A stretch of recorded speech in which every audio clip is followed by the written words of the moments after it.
नीतियों के बारे में हिसाब पूछना चाहता हूँ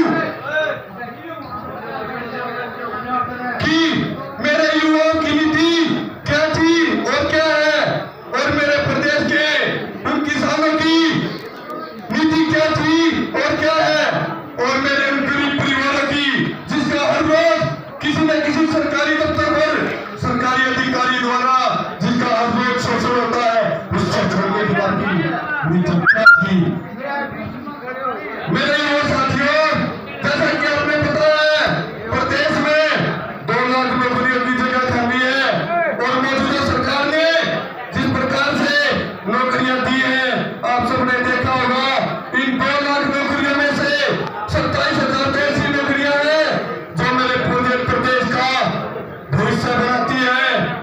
अध्यापकों की जरूरत है, और मौजूदा सरकार ने जिस नीयत और नीति से नौकरी देने का काम किया है, आप सबने देखा कि डी ग्रुप की भर्तियां निकाली जो मेरे प्रदेश का युवा पढ़ा लिखा ऊर्जावान MTech, BTech, PhD like qualified उसको कब धोने की लाइन में लगा दिया।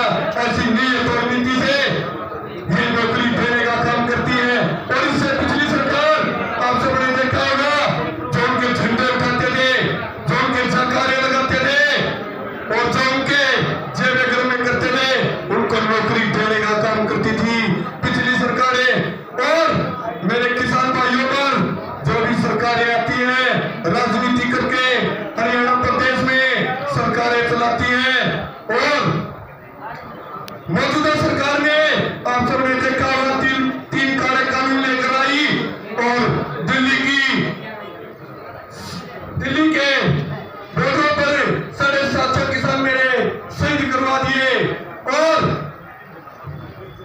उन्होंने शहीद करवा दिए। और जिस प्रकार से मेरे किसान भाइयों के ऊपर लाठीचार्ज करी, पानी के टैंकर चलवाए, आप सबने देखा होगा।